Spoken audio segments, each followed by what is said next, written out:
नमस्कार दोस्तों। आज हम बीई स्टैटिस्टिक्स की बात करेंगे। BE statistics basically Bose Einstein statistics है। Bose Einstein Bose Einstein statistics. जो बोस आइंस्टीन स्टैटिस्टिक्स है, इनको दो लोगों ने डेवलप किया। एक इंडियन साइंटिस्ट हुए सत्येंद्र नाथ बोस और दूसरे आइंस्टीन। इन्होंने मिलकर के एक नई तरह के रूल्स या नई तरह की स्टैटिस्टिकल थ्योरी जो है वो डेवलप की for the identical indistinguishable particles, जिसको हम बोस आइंस्टीन स्टैटिस्टिक्स जो है वो कहते हैं। ये जो बोस आइंस्टीन स्टैटिस्टिक्स है, इसके जो पॉस्टुलेट्स हैं, बेसिक पॉस्टुलेट्स हैं, पहले हम उनकी बात करते हैं। इसमें सबसे पहली बात कि बोस आइंस्टीन स्टैटिस्टिक्स है, it is applicable to the system. कोई भी ऐसा सिस्टम जिस सिस्टम में वी हैव आइडेंटिकल, जिसमें आइडेंटिकल एंड इनडिस्टिंग्विशेबल पार्टिकल्स। कोई भी सिस्टम ऐसा है जो आइडेंटिकल हो और इनडिस्टिंग्विशेबल पार्टिकल्स हो, उस केस में हम बोस आइंस्टाइन स्टैटिस्टिक्स जो है वो अप्लाई करते हैं। नंबर 2, दूसरी चीज, जितने भी पार्टिकल्स होंगे वो किसी भी सेल में कितने भी पार्टिकल जा सकते हैं। Any number of particles, any number of particles in a cell. एक सेल में कितने भी पार्टिकल जो है वो हो सकते हैं, उसके ऊपर जो है वो कोई रिस्ट्रिक्शन नहीं होती है। नंबर 3, द साइज, जिसको आप साइज कहते हैं, या वॉल्यूम ऑफ ए सेल। किसी भी सेल का जो वॉल्यूम है, ये it should be greater than और equal to H cube, where H is Planck's constant. तो ये मिनिमम कंडीशन है कि जो भी आप मिनिमम साइज लेंगे किसी सेल का, वो एच क्यूब से बड़ा होना चाहिए, इससे छोटा जो है वो नहीं हो सकता। और यदि आप ऐसा एज्यूम करते हैं तो जो नंबर ऑफ पार्टिकल्स होंगे, number of particles they are comparable with the number of cells. Means हम इसको शॉर्टकट में मैथमेटिकली ऐसा लिख सकते हैं, N I is approximately equal to G I, और इसकी वजह से हम एक ऑक्यूपेशन इंडेक्स डिफाइन करते हैं, that is N I upon G I, it is approximately equal to 1। और जो पार्टिकल्स जिनकी हम यहां बात करते हैं बीई स्टैटिस्टिक्स में, उन पार्टिकल्स को जनरली हम बोसॉन्स कहते हैं। बोसॉन्स वो पार्टिकल्स होते हैं जिनकी इंटेरिगल मल्टीपल स्पिन होती है। इंटेरिगल मल्टीपल स्पिन का मतलब हुआ जिनकी स्पिन 0 हो, 1 हो, 2 हो, इस तरह से स्पिन होगी। फॉर एग्जाम्पल यदि हम देखें तो जैसे फोटॉन्स हैं, पाई, मेसॉन्स हैं, इस तरह के जो पार्टिकल्स हैं उनको हम बोस आइंस्टीन स्टैटिस्टिक्स में जो है वो डिस्कस करते हैं। तो सिंपल हम कहेंगे कि दो साइंटिस्ट, जिसमें एक इंडियन साइंटिस्ट सत्येंद्र नाथ बोस और दूसरे आइंस्टीन, उन्होंने मिलकर के एक स्टैटिस्टिकल टेक्निक डेवलप की जिसको हम बीई स्टैटिस्टिक्स कहते हैं। और वो जो बीई स्टैटिस्टिक्स है वो इन 5 बेसिक एजम्पशंस के ऊपर जो है वो बेस्ड है कि आइडेंटिकल और इनडिस्टिंग्विशेबल पार्टिकल्स हो, एक सेल के अंदर कितने भी पार्टिकल्स आ सकते हैं, किसी भी सेल का जो साइज है वो एच क्यूब से कम नहीं हो सकता, और नंबर ऑफ पार्टिकल्स और सेल्स जो है वो अप्रोक्सीमेटली इक्वल होते हैं, इसलिए ऑक्यूपेशन इंडेक्स जो है वो 1 हो जाता है। और इसमें सिर्फ उन पार्टिकल्स की बात करते हैं जो बोसॉन्स हो, जिनकी स्पिन जो है वो इंटेरिगल मल्टीपल हो। अब इस तरह की स्टैटिस्टिक्स को डेवलप करने के लिए हम बेसिक यहां से स्टार्ट करते हैं कि मान लीजिए हमारे पास एक सिस्टम है, सिस्टम ऑफ बोसॉन्स है, और इस सिस्टम में हमारे पास जो है वो एन पार्टिकल्स हैं।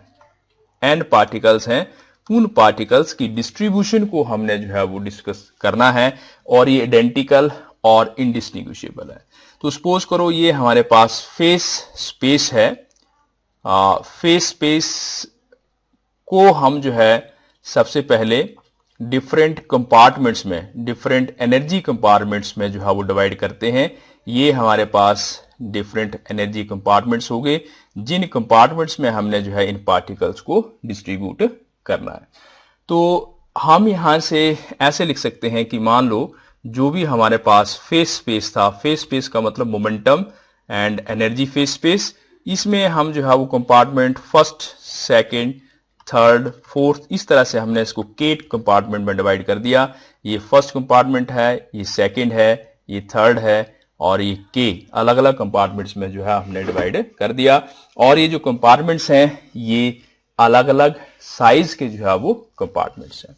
अब ये जो कंपार्टमेंट्स में हैं, इन कंपार्टमेंट्स को फर्दर हम एनर्जी लेवल्स में डिवाइड करेंगे। एनर्जी लेवल्स, तो जो एनर्जी लेवल की बात करते हैं तो मान लो एक एनर्जी लेवल है जिसकी एनर्जी E1 है, इसकी E2 है, इसकी एक की E3 है, so on it is up to E K. तो ये फर्स्ट सेल की बात करते हैं कि मान लो हमने यहाँ किया ये एक एनर्जी लेवल, हम यहाँ ग्राउंड लेवल से चलते हैं, एक एनर्जी लेवल, ये दूसरा E3, E4, E5, इस तरह से हमने इनको डिफरेंट एनर्जी लेवल्स में जो है वो डिवाइड कर दिया। फर्स्ट E1 होगा, दूसरा E2, तीसरा E3। तो इस तरीके से जितने भी ये कंपार्टमेंट्स हैं of unequal size, they can be divided into the different energy levels. अब ये जो डिफरेंट एनर्जी लेवल्स में हमने डिवाइड किया है, these energy levels can be divided into cells. अब हम इनको सेल्स में डिवाइड कर सकते हैं। तो हम वर्टिकल लाइन लगाएंगे और इस तरह से हम डिफरेंट तरह के सेल्स बना सकते हैं, मगर हर एक जो भी सेल बनेगा उसका जो वॉल्यूम है that can not be less than H³ से कम जो है वो नहीं हो सकता। तो मान लो जब हम सेल्स की बात करते हैं तो इसमें फर्स्ट कंपार्टमेंट में G1 सेल्स हैं, दूसरे में G2 हैं, तीसरे में G3 हैं। इस तरह से अलग अलग कंपार्टमेंट में जो है वो अलग अलग तरह के सेल्स हैं GK, जिसमें हमने इसको जो है वो डिवाइड किया। अब इन सेल्स के अंदर हमने जो है वो पार्टिकल्स को डिस्ट्रीब्यूट करना है। तो मान लो कि फर्स्ट सेल के अंदर N1 पार्टिकल, दूसरे में N2, तीसरे में N3 और इस तरह से डिफरेंट कंपार्टमेंट्स में हम इन पार्टिकल्स को जो है वो डिस्ट्रीब्यूट करते हैं। इसमें सिर्फ यदि हम ये मान लें कि हम टोटल नंबर ऑफ जो पार्टिकल्स हैं, सपोज दे आर कांस्टेंट, कि N1 plus N2 plus N3, in total particles को ऐड करें तो ये पार्टिकल जो है वो हमारे पास क्या हो जाएंगे, कांस्टेंट हो जाएंगे। और जब ये कांस्टेंट होंगे फिर हम इनकी जो है वो डिस्ट्रीब्यूशन कांस्टेंट मानते हुए जो है वो डिस्कस करेंगे। तो इस डिस्ट्रीब्यूशन को डिस्कस करने के लिए हम एक जनरल अजम्पशन ये लेते हैं कि मान लो हम Ni पार्टिकल की बात करते हैं। कोई भी आप कहीं पर भी कोई भी सेल ले लें, एक सेल ले लिया, उस सेल की मान लो बात करते हैं। सपोज करो ये वाला सेल है, हम इस सेल की बात कर रहे हैं और इस सेल के अंदर जो है वो Ni पार्टिकल डिस्ट्रीब्यूट करने हैं और ये Gi जो है this is the number of cells and Ni it is the number of particles.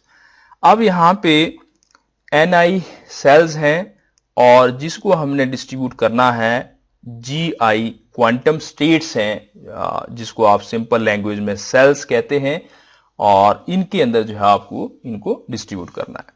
जब आप Ni पार्टिकल्स को Gi सेल्स में जो है वो या Gi क्वांटम स्टेट्स में जो है वो डिस्ट्रीब्यूट करेंगे तो हमारे पास Gi-1 सेल्स रहेंगे। जब Gi क्वांटम स्टेट्स होंगी तो Gi- इसको आप सेल्स की जगह we can say quantum states या एनर्जी स्टेट्स, तो Gi-1 सेल्स होंगे। ये क्या कॉन्सेप्ट है कि मान लो 1-1 क्यों किया, कि मान लो ये हमारे पास एक कंपार्टमेंट है और इसको मैं ऐसे एनर्जी लेवल्स में जो है वो डिवाइड करता हूं, जिसको आप क्वांटम स्टेट्स भी कह सकते हैं। तो आप देखेंगे 1 2 3 4 5 6, ये 6 लाइंस हैं और यदि आप इसकी बॉक्सेस देखेंगे तो 1 2 3 4 5, तो ये 6 यहां से काउंट करेंगे एक लाइनों को, 1 2 3 4 5 6 7। तो यहां पे जो नंबर ऑफ लाइंस हैं, क्वांटम स्टेट्स हैं, वो 7 है, जबकि जो बॉक्सेस हैं या जो सेल्स हैं या जो सेल्स बनी वो हमारे पास 6 है। तो उसमें से एक कम बन रही है, 7 - 1 6। इसीलिए यदि हमारे पास Gi क्वांटम स्टेट्स होंगे तो जो सेल्स बनेगी वो उससे एक कम बनेगी, तो वो क्या हो जाएगा, Gi-1। इसका मतलब जो टोटल नंबर ऑफ परमुटेशंस जो टोटल नंबर ऑफ परमुटेशंस होंगी इन पार्टिकल्स की और सेल्स की, हमारे पास Ni पार्टिकल्स हैं और Gi-1 सेल्स हैं, इनकी परमुटेशन करनी है तो इनको हमने ऐड कर दिया। Ni पार्टिकल्स और Gi-1 सेल्स की आपस में परमुटेशन होनी है और यहां पे फैक्टोरियल। जब हम n पार्टिकल्स की आपस में परमुटेशन करते हैं तो वो Ni फैक्टोरियल्स होती हैं। तो यहां पे Ni पार्टिकल्स हैं और Gi-1 सेल्स हैं, तो जो टोटल परमुटेशन हो जाएंगी वो Ni मतलब number of particles plus Gi-1 number of cells, ये Ni पार्टिकल्स और Gi-1 नंबर ऑफ सेल्स, इनको ऐड किया और इनका जो फैक्टोरियल होगा it will give the total number of permutations.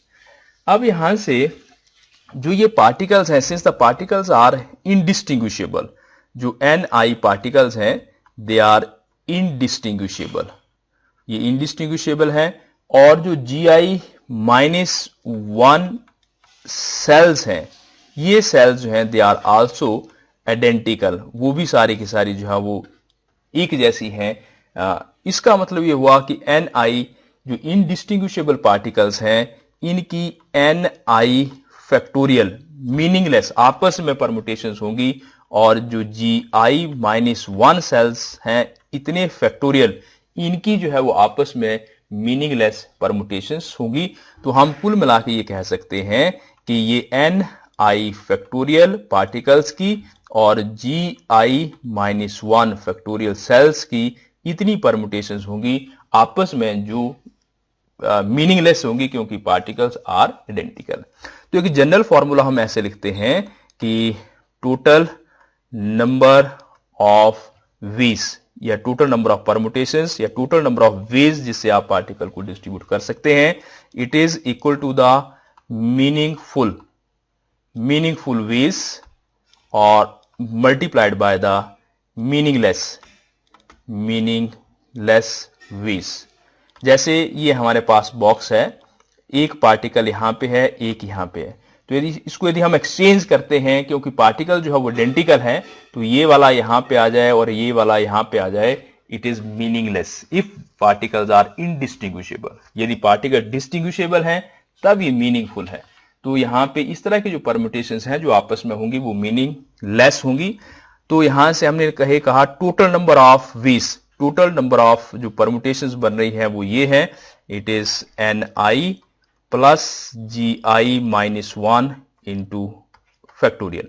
और ये हमारे पास हो गया मीनिंगफुल वेज हैं and it is multiplied by meaningless कितने हैं वो ये है, it is Ni factorial into Gi-1 factorial, these are the meaningless ways. अब हम यहां से मीनिंगफुल वेज निकालेंगे। जो मीनिंगफुल वेज हैं उसको हम थर्मोडायनेमिक प्रोबेबिलिटी भी कहते हैं, मीनिंगफुल वेज। तो मीनिंगफुल वेज कितने हो जाएंगे, ये इसकी डिनोमिनेटर में चला जाएगा, ये हो जाएगा Ni plus Gi-1 factorial divided by Ni factorial into Gi-1 factorial. जब हम इस चीज को आगे एक्सटेंड करते हैं अलग अलग पार्टिकल्स के लिए, जैसा मैंने पहले भी कहा कि जो मीनिंगफुल वेज हैं it is also called as the thermodynamic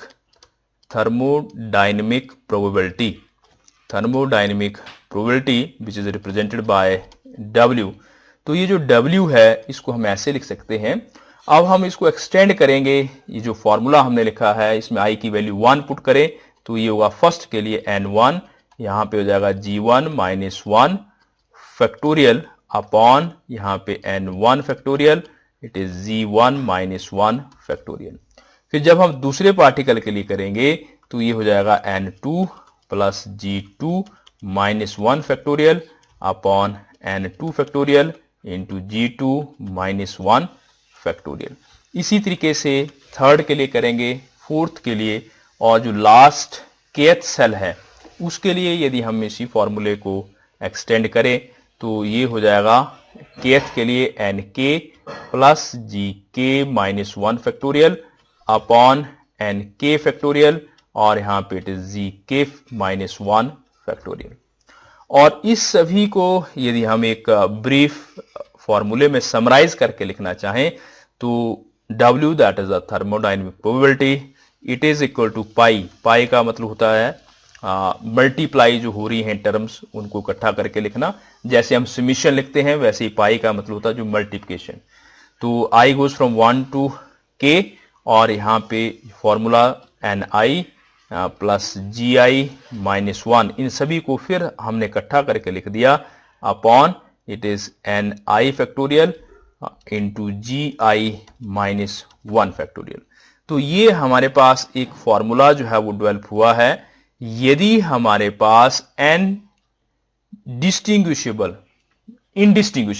यदि हमारे पास n इंडिस्टिंग्विशेबल पार्टिकल्स हैं और उन पार्टिकल्स को यदि हम GI सेल्स में जो है वो डिस्ट्रीब्यूट करना चाहते हैं तो उसकी जो प्रोबेबिलिटी होगी, ये जो थर्मोडायनेमिक प्रोबेबिलिटी है ये हमें बताता है probability of a macro state which are accessible to the bosons. यदि हम बोसॉन्स को डिस्ट्रीब्यूट करना चाहते हैं तो जो प्रोबेबिलिटी ऑफ मैक्रो स्टेट्स होगी उसको हम इस फॉर्मूले से ड्राइव जो है वो कर सकते हैं।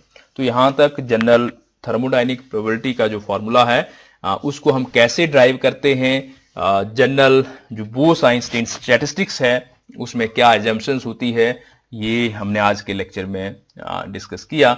और इसके आगे जो है distribution law, Bose-Einstein distribution law जो है वो नेक्स्ट लेक्चर में हम ड्राइव करेंगे।